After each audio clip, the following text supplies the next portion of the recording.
po, good afternoon po sa inyong lahat. Good evening, good morning, saan man pong sulok kayo ng mundo. Shout out po sa inyong lahat dyan, lalong-lalo na sa ating mga kapwa, tindera dyan, mga OFW, mega love shout out po sa inyong lahat. Ngayon na magiging topic po natin ay yung ano ang advantage at disadvantage ng open ang ating tindahan. Kasi gawa po itong aming tindahan talaga, mulat sa pool na naisipan po namin magnegosyo, magtinda, talagang mas pinili po namin na maging open ang aming tindahan. Kasi mas, para sa amin, mas dadami ang customer mo kapag open ang iyong tindahan. Ayun nga, may gusto lang akong shout out, si Rui Chiru. Rui Chiru, shout out sa'yo.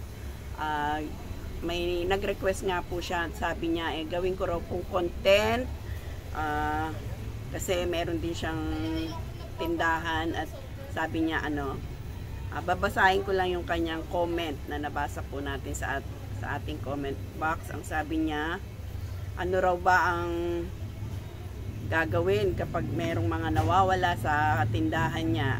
Sabi niya ganito, nangungupit na customer. Napapansin ko po kasi sa shop ko kasi laging may nawawala. Ano pong maipapayo nyo? Ano pong dapat isipin na lang kapag nawalan? Ayan. Siguro sa tindahan niya, yun nga, napapansin niya nga raw na kada tingin niya ay merong nawawala na hindi naman nabebenta. Siguro nga dahil may mga customer talaga na malikot ang kamay, hindi natin maiiwasan yan, lalo na kapag open ang inyong tindahan. Dito naman sa amin, masasabi ko na sa tagal na po namin nagtitinda, almost 30 years, siguro naman kung talagang nananakawan kami ng madalas or nananakawan yung aming tindahan na kukupitan or ano pa man yan, hindi naman siguro tayo tatagal at hindi rin naman aasenso ang ating tindahan kung talagang tayo ay nananakawan. Kasi depende po talaga yan sa nagbabantay. Depende yan sa inyong, kung paano nyo bantayan ang inyong tindahan, lalo na kapag open. Kasi dito naman sa amin, kahit masasabi kong open to, siguro hindi naman po ganun talaga na nananakawan po tayo kasi matalas yung aking pakiramdam, lalo na po ako.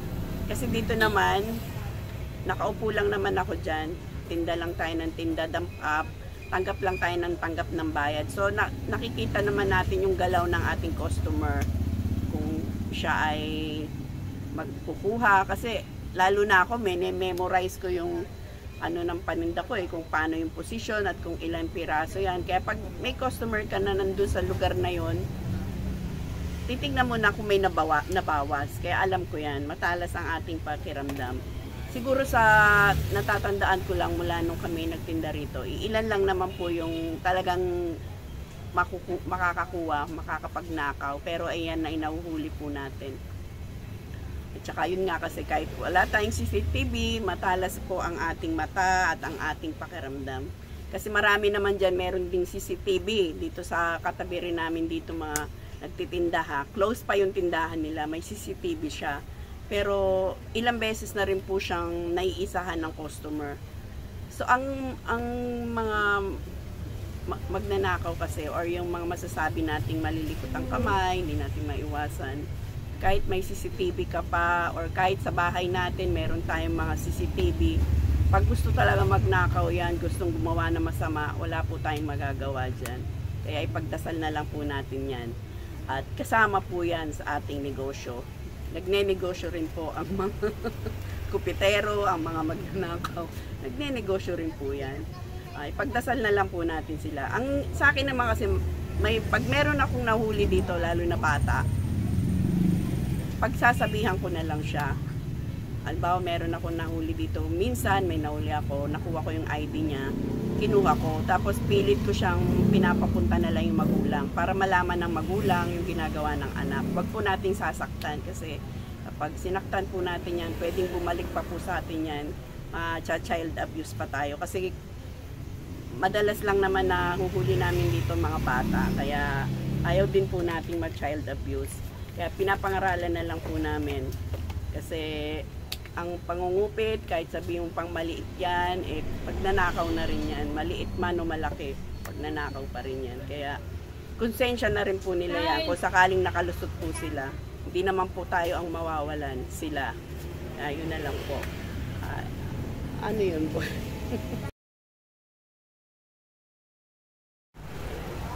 Ayan po, masasabi ko dito kasi nga sa tagal na namin nagtitinda, kaya open yan. Unang-una, ang advantage niyan, hindi mo na kailangan ng maraming tindera. Tulad niyan, ang tagal namin walang tindera dito. Pero napilitan na lang kaming kumuha. Ayan, iisa lang siya. Kasi tulad niyan, kapag naayos na namin lahat ng paninda namin yan, ayan, nakaupo lang ako dito. O, malapit na ako sa paninda. So, nakikita ko sila. Yung iba nga, self-service na lang. Kasi nga, makukuha naman na nila yung gusto nila, babayaran na lang sa akin dito. Malapit lang naman, abot-abot lang naman yan. Di kagaya kapag naka-close yung tindahan mo, madalas kasi yan mga sari-sari store, mga grocery, yan ang mga madalas naka-close. Kasi yung iba, sa bahay lang pwede na sila magtinda. Kaya, kinu-close nila yan. Ang nakakapagod din yun. Kasi kapag may binili, tayo ka ng tayo. Diba? Kung anong kailangan nila, tatayo ka. Ikaw mismo kukuha. Oo nga naman. Diba? Nakakapagod kaya yun. Tapos, yung iba mong paninda, hindi pa masyadong nakikita dahil naka-close nga yung tindahan mo. So, hindi masyadong nabibenta yung mga iba mong paninda. Hindi kagaya kapag ganitong bukas talaga yan. Ayan, makipakita ko sa inyo, bukas talaga yan lahat. Ayan ang kalsada namin, oh.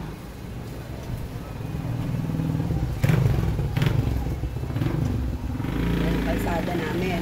So, open na open talaga yan sa tao. Kaya talagang lalapitan ka ng mga dumadaan dito. Lahat ng dumadaan dito at napapalingon at bibili na sila.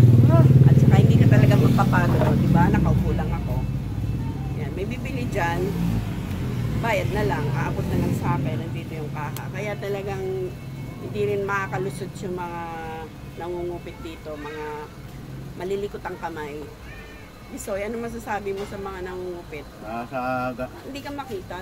Sa ganong topic talaga may iwasan natin yung may mga tao talaga na makita mo, hindi mo talaga napakatiwalaan.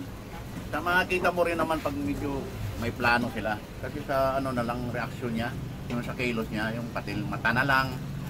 Makikita mo yung ano niya, yung kilos niya na may gagawin siyang hindi maganda.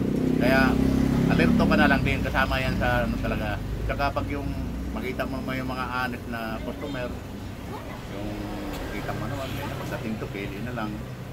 Yung iba kasi yung gagawa talaga ng hindi maganda, sa kilos mo lang, saka yung kita mo sa mata, ano na siya. Kaya bantayan mo natin, tutukan mo na lang. Malikot ang mata. Oo, malikot ang mata niya. Ganyan, alam mo na yan. Kaya alam mo na yun, lalo na mga first time na customer. Yun. Pero pag sanay ka na, kahit pikitan mo pa eh, alam na nila yung hindi sila gagawang maganda. Oh, hindi maganda. Madali mo yun lang namang makita masabi ko. sa reaction ng tao Oo. kung gagawa ng maganda at hindi maganda. Talagang, Kaya dito ano, sanay na kami dyan. alam namin yan. Bata o matanda, ganyan. Nakilos lang eh. Lalo na sa mga, kagaya nun sa amin, yung mga hikaw. Talaga, ano naman doon talaga yung tao. Kailangan lalapitan mo. Kasi Lapitan mo yung lang. mga sa accessories namin, ito, tulad, papakita ko sa inyo. Ayan. Ayan kasi mga accessories namin. Ayan, diba? Pag hindi mo yan lalapitan ng customer, pwede talaga siya makakuha dyan. Kaya dito lang kami nagiging alert. Meron nang lumapit dyan, matik yan. Bantayan mo na yan. Kaya kailangan din namin dito ng tindera. Ito ba yun? 25 po, 15. Ito yung yan po eh. 25. 25.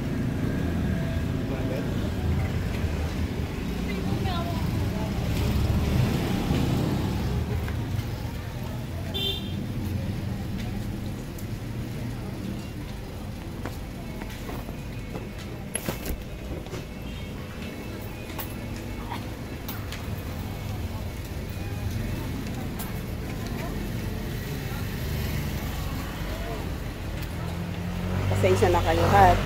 Ako ako'y naglalakad habang nagbablog. Ayan, mula nung inayos din namin to na pinront na namin yung aming mga notebook dahil nga magpapasokan na. Ayan, dumami na po lalo ang ating customer. At saka kitang-kita talaga nila yung aming school supplies. Yan, at saka parang lumiwanag po yung aming paligiran. Pero talagang plano naman namin na gantuhin to. Kaya lang di ba nga nagpakasyon na. Kaya hindi muna namin siya talagang inayos. So ngayon na dahil pasukan na, talagang inayos na po namin. Kaya ayan, mas lalong dumaming ating customer. Uno cards kayo, te? Meron sa kapila. 60. Anong walis? Ano kuya eh. Ay wala. Naubusan.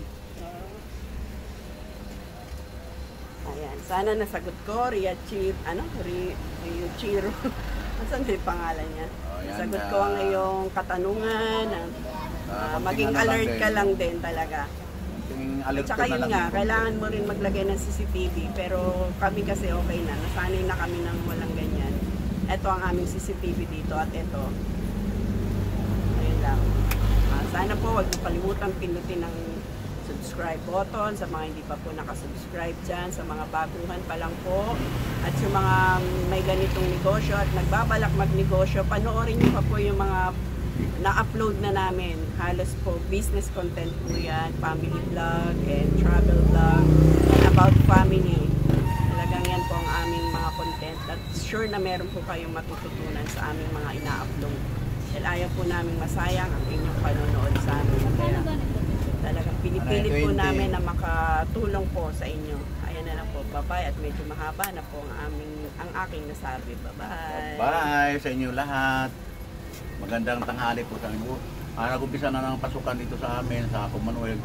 Ano pa lang naman, yung mga kinder at saka, kinder pa ba? Sa ano talaga, Tuesday. Kaya I'm sure sa Saturday, Sunday, yan na, kabog na nag-busy tayo. naman tayo ng Ilalive konti ko na ngayon. lang yan kapag habang kami ay nag-actual bentahan. Bye-bye, bye-bye. Bye-bye. So, walang tingin dito. Walang tingin. Sabi mo na lang. Ha? Sige, ma'am.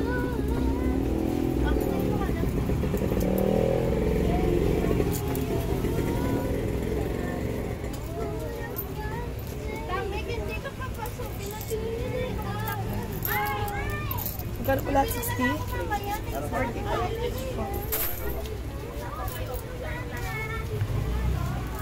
Ano kaya mo dito natin ilagay idol? Sensya na po ka. Puro ba yan? Magkano to? 15.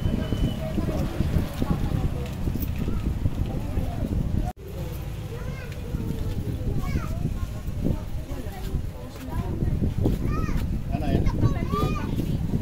Paan? Ilan? 20. Doon kumaka lang.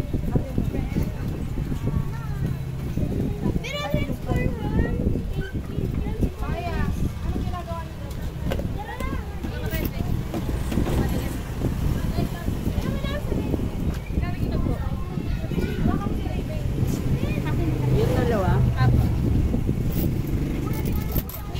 Magkano po, mas? Doon boy, pili ka doon. Tingin na. Pili mo boy. 20.